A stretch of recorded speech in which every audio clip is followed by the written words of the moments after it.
au cœur de la parole, pour découvrir les textes de la Bible. Évangile de Jean, chapitre 6. Après cela, Jésus s'en alla de l'autre côté de la mer de Galilée, de Tibériade. Une grande foule le suivait, parce qu'elle voyait les miracles qu'il opérait sur les malades. Jésus monta sur la montagne, et là il s'assit avec ses disciples. Or, la Pâque était proche, la fête des Juifs. Ayant levé les yeux, et voyant qu'une grande foule venait à lui, Jésus dit à Philippe : « Où achèterons-nous des pains pour que ces gens aient à manger ?» Il disait cela pour l'éprouver, car il savait ce qu'il allait faire. Philippe lui répondit : « Les pains qu'on aurait pour 200 deniers ne suffiraient pas pour que chacun en reçût un peu. » Un de ses disciples, André, frère de Simon-Pierre, lui dit : « Il y a ici un jeune garçon qui a 5 pains d'orge et 2 poissons. Mais qu'est-ce que cela pour tant de gens ?» Jésus dit : « Faites-les asseoir. » Il y avait dans ce lieu beaucoup d'herbe. Ils s'assirent donc, au nombre d'environ 5000 hommes. Jésus prit les pains, rendit grâce, et les distribua à ceux qui étaient assis. Il leur donna de même des poissons, autant qu'ils en voulurent.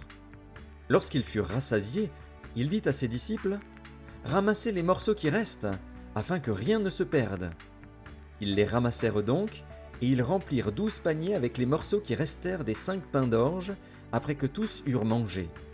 Ces gens, ayant vu le miracle que Jésus avait fait, disaient : « Celui-ci est vraiment le prophète qui doit venir dans le monde. » Et Jésus, sachant qu'ils allaient venir l'enlever pour le faire roi, se retira de nouveau sur la montagne, lui seul.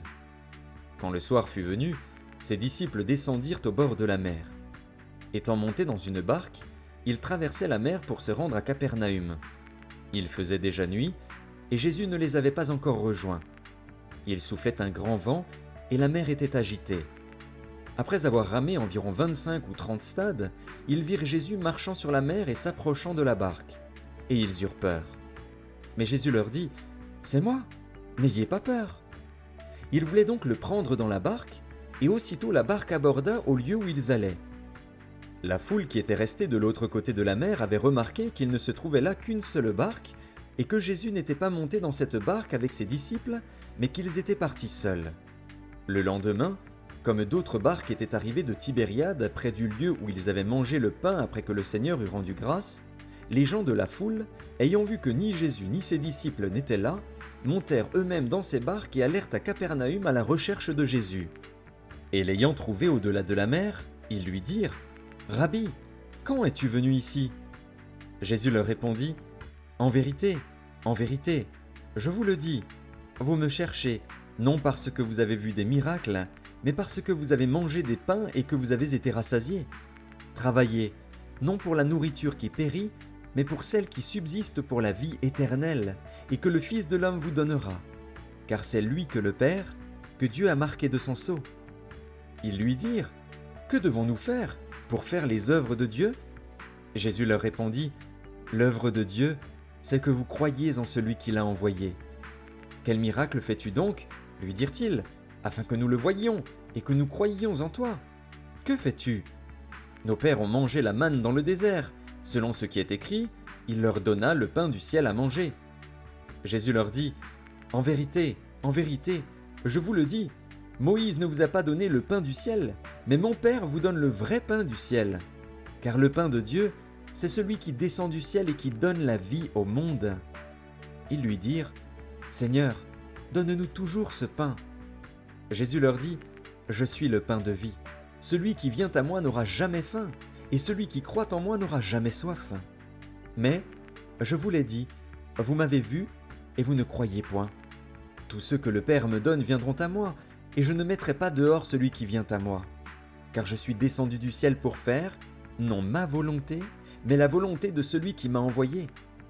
Or, la volonté de celui qui m'a envoyé, c'est que je ne perde rien de tout ce qu'il m'a donné, mais que je le ressuscite au dernier jour. La volonté de mon Père, c'est que quiconque voit le Fils et croit en lui ait la vie éternelle, et je le ressusciterai au dernier jour. » Les Juifs murmuraient à son sujet, parce qu'il avait dit : « Je suis le pain qui est descendu du ciel. » Et ils disaient : « N'est-ce pas là Jésus, le fils de Joseph ?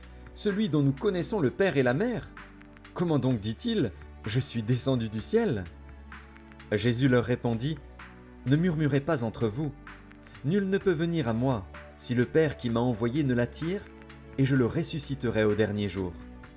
Il est écrit dans les prophètes, ils seront tous enseignés de Dieu.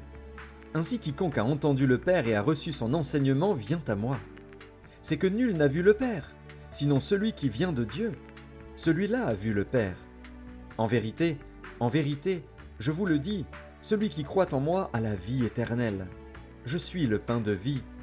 Vos pères ont mangé la manne dans le désert, et ils sont morts. C'est ici le pain qui descend du ciel, afin que celui qui en mange ne meure point.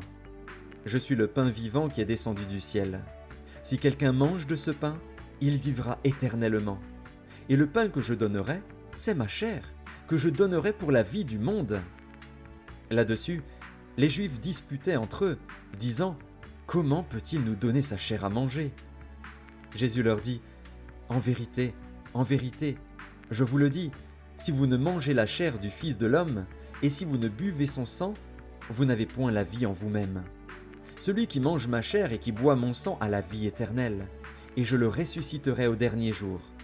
Car ma chair est vraiment une nourriture, et mon sang est vraiment un breuvage. Celui qui mange ma chair et qui boit mon sang demeure en moi, et je demeure en lui. Comme le Père qui est vivant m'a envoyé, et que je vis par le Père, ainsi celui qui me mange vivra par moi. C'est ici le pain qui est descendu du ciel.